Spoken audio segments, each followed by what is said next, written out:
ओम श्री गणेशाय नमः। ओम गंगणपते नमः। ओम उमा महेश्वराभ्याम नमः। भाद्रपद कृष्ण पक्ष की चौथ को श्री गणेश चतुर्थी का व्रत किया जाता है। प्रातः श्री गणेश जी की मृत्तिका की मूर्ति यानी मिट्टी की मूर्ति बना करके भी श्रद्धावान लोग पूजन करते हैं। श्रद्धावत होकर के पूजा करना चाहिए। पूजन के समय मोदक का भोग लगाकर हरित दूर्वा के 21 अंकुर लेकर उनमें दो दो करके इन 10 नामों पर क्रमशः चढ़ाना चाहिए।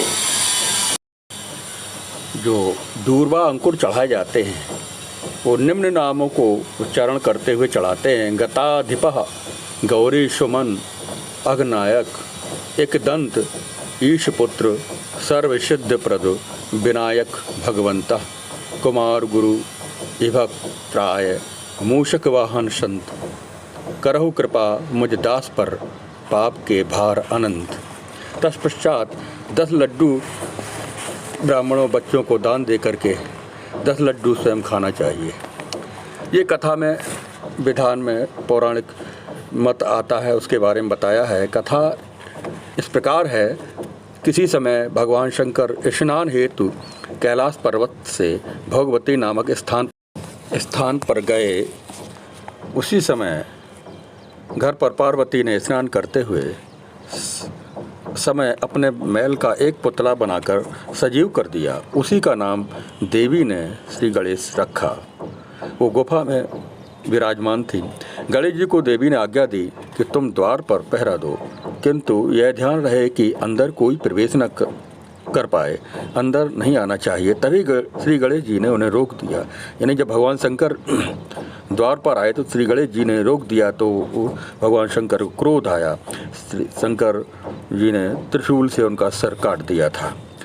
कथा यहाँ तक आती है। पौराणिक ग्रंथों में मिलता है भगवान शंकर के सबसे पहले उनके गण श्री गणेश जी के पास जाते हैं। श्री गणेश जी उन सभी गणों को परास्त कर देते हैं। नंदी भृंगी और जो भी गण थे, भूत प्रेत जो सेना थी, उनको श्री गणेश जी परास्त कर देते। तब भगवान शंकर जी लास्ट में अंत में पहुंचते हैं तो त्रिशूल से श्री गणेश जी का सर काट देते हैं।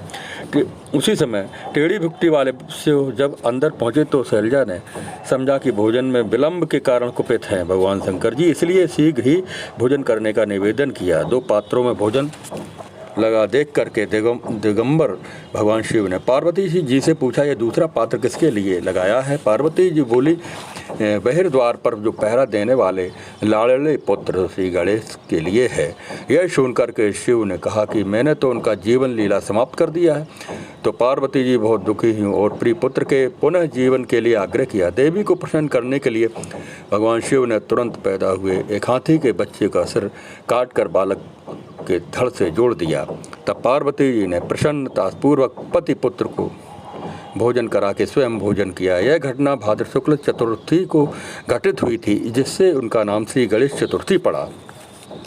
और पौराणिक ग्रंथों में यहाँ तक आता है श्री गणेश जी का जब सर कट गया था देवताओं, तो उसी समय अष्टभुजा दुर्गा के रूप में, काली के रूप में भगवती ने बहुत सी योगिनियों को प्रकट किया और भगवती सर्वनाश विश्व का संहार करने के लिए उद्यत तैयार हुई।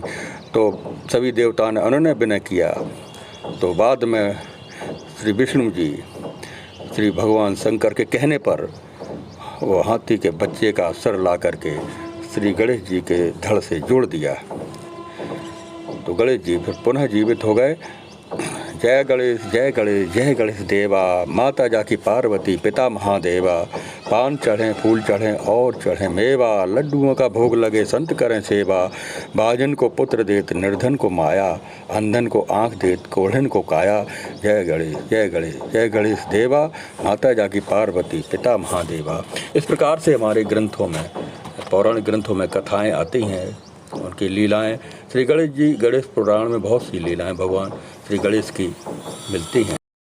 इस प्रकार आज से ही यानी कि भाद्र पक्ष जो चतुर्थी को श्री गणेश जी का जन्मोत्सव मनाते हैं। उनकी प्रतिमा बाजार से लेकर के आते हैं और घर में स्थापित करते हैं। जो मिट्टी की प्रतिमाएं होती हैं, भगवान श्री गणेश जी के विधिपूर्वक उनका मंगल प्रवेश किया जाता है और सदर आजकल महाराष्ट्र में और भारत के कई स्थानों में आजकल हर प्रांतों में श्री गणेश जी का उत्सव मनाया जाता है। और उत्सव भगवान श्री गणेश जी का दरबार सजाया जाता है। उनको तरह तरह के गहने, मुकुट, वस्त्र, आभूषण पहनाए जाते हैं। प्रातः सायं उनकी पूजा अर्चना की जाती है और पंडित पुजारी लोग व्रत रहते हैं।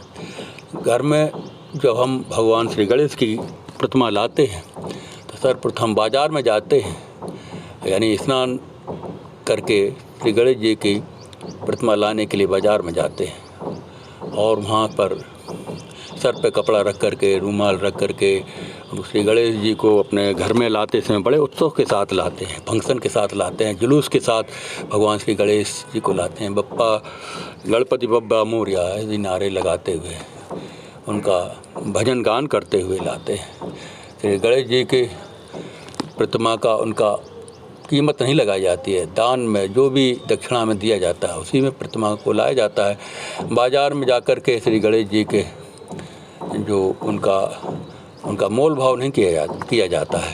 श्री गणेश जी के प्रतिमा घर ला के फिर उनको तरह तरह के भोग, लड्डू, प्रसाद बांटा जाता है। प्रातः और सायंकाल श्री गणेश जी की उनके नाम स्मरण किया जाता है और लड्डू, प्रसाद, भोग, आरती यानी पंचोपचार, षोडशोपचार पूजन विधान किया जाता है। इस प्रकार से हमारे देश में ये आज प्रथा प्रचलित है, यानी मंगल प्रवेश के बाद विधिवत पूजा आरती का विधान है। माना जाता है कि ये अनंत चतुर्दशी तक यानी गणपति बप्पा मोरया के नारे लगाते हुए प्रसन्नचित्त होकर के श्री गणेश जी की स्थापना विराजित करते और जुलूस भी निकालते हैं। और श्री गणेश जी को इस प्रकार से हम मंगल मूर्ति की आरती पूजन करते हैं। विघ्नहर्ता को हम मंगल करता मानते हैं, उनका आशीर्वाद हमें प्राप्त हो जाता है और संपूर्ण विघ्न हमारे घर के, हमारे परिवार यानी मोहल्ले, गांव में जो श्री गणेश उत्सव जो मनाता है उसके जीवन में कभी कोई संकट, विघ्न नहीं आता है। इस प्रकार से कथाएं हमारे पुराणों में प्रचलित हैं। श्री गणेश जी की उत्पत्ति के बारे में पहले ही बताया जा चुका है। श्री गणेश जी का जन्म माँ पार्वती ने अपने मैल से यानी उपटन जब किया तो स्नान के समय जब उन्हीं से उत्पत्ति हुई थी। देवताओं की जो उत्पत्ति होती है योनिज नहीं होती है, अयोनिज होती है। संकल्प से और अपने संकल्प, उनके संकल्प में इतनी शक्ति होती है, उनके परमाणु शक्ति ऊर्जा के स्रोत होते हैं। उमा महेश्वर भगवान पार्वती, शिव पार्वती जी शिव और शक्ति के रूप में जब वो कोई संकल्प करते हैं वही लीला रचने के लिए उन्हीं के अंश से हमारे सामने प्रकट हो जाते हैं और लीलाएं करते हैं समाज के कल्याण के लिए, देश के कल्याण के लिए। आज श्री गणेश जी का उत्सव मनाया जा रहा है और उस उत्सव में भाग लेते हुए हम परिवार के सहित अनंत चतुर्दशी तक उनका पूजन करते हैं। कोई एकादशी को भी उनका विसर्जन कर देते हैं। अनंत चतुर्दशी को भी सब धूमधाम से गाजों बाजों के साथ में, मोहल्ला में, शहरों में जुलूस के साथ में श्री गणेश प्रतिमाओं का विसर्जन किया जाता है। बहुत ही दिव्य झांकियाँ निकाली जाती हैं। आज से ही दिव्य झांकियों का दर्शन प्रारंभ हो जाएगा। लोग परिवार सहित भगवान श्री गणेश का दर्शन के लिए जाएंगे और उत्सव में भाग लेंगे। ओम श्री गणेशाय नमः, ओम गंगणपते नमः।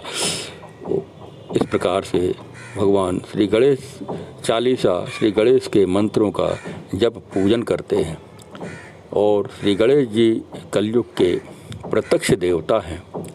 उनके मंत्र और उनके सुमरन से हमारे सभी विघ्नों का नाश होता है।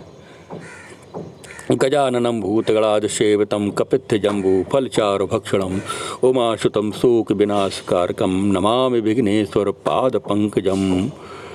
ओम गंगणपते नमः। श्री गणेशाय नमः। एकदंताय विद्महे वक्रतुंडाय धीमहि तन्नो दन्तिः प्रचोदयात्। श्री गणेश पुराण में भगवान श्री गणेश की बहुत सी लीलाएं हैं। हमारे कथाएं प्रचलित हैं, उनकी लीलाएं, कथाओं को श्रवण करना चाहिए। श्री गणेश जी के जो उत्सव उनके सुमरन करता है, सभी विघ्नों का नाश होता है, ग्रहों की शांति होती है। ब्रह्मा मुरारी त्रिपुरांतकारी भानु शशि भूषतो बुधश्य गुरु शुक्र सन राहु केतवा। ये जो 9 ग्रह हैं उनकी शांति श्री गणेश के मंत्रों और श्री गणेश गीता का पाठ, श्री गणेश चालीसा का पाठ करने से विघ्न नष्ट हो जाते हैं।